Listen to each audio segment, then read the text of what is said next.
1990 के दशक में हुसैन बद्रुद्दीन अल हूती की ओर से बनाए गए संगठन ने इन दिनों इजराइल, ब्रिटेन और अमेरिका समेत कई पश्चिमी देशों के नाक में दम करके रखा है।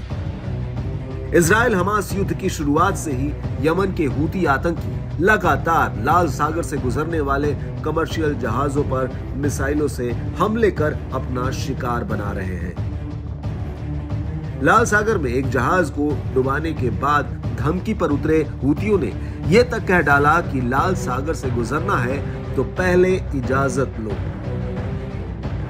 साथ ही हूतियों ने दुनिया भर के देशों को यह भी चेतावनी दे डाली है कि जो भी लाल सागर में अमेरिका के साथ आएगा उसका हश्र बुरा होगा।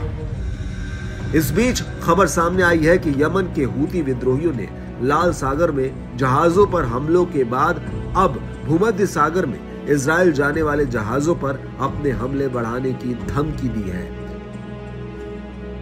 ईरान समर्थित हूती विद्रोहियों के सैन्य प्रवक्ता याह्या सारिया ने कहा कि हम भूमध्य सागर में किसी भी इलाके में इजरायली बंदरगाहों की ओर से जाने वाले किसी भी जहाज को निशाना बनाएंगे। हमारा मकसद उन सभी जहाजों को निशाना बनाना है जो इजरायली नेविगेशन पर प्रतिबंध का उल्लंघन करते हैं।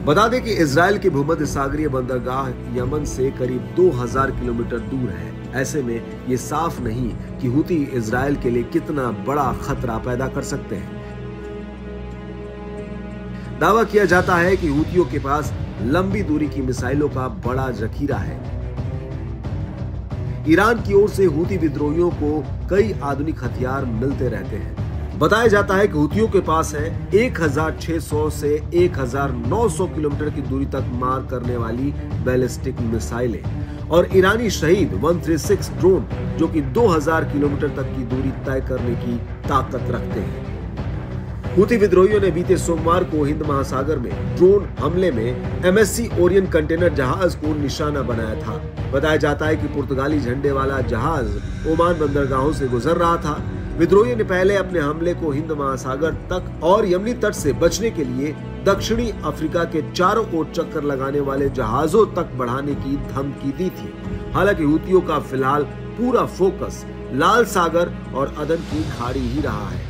गौरतलब है कि हूतियों के बढ़ते हमलों के चलते शिपिंग कंपनियों को दक्षिणी अफ्रीका के आसपास लंबी और अधिक महंगी यात्राओं के लिए कार्गो को फिर से रूट करने के लिए मजबूर किया है।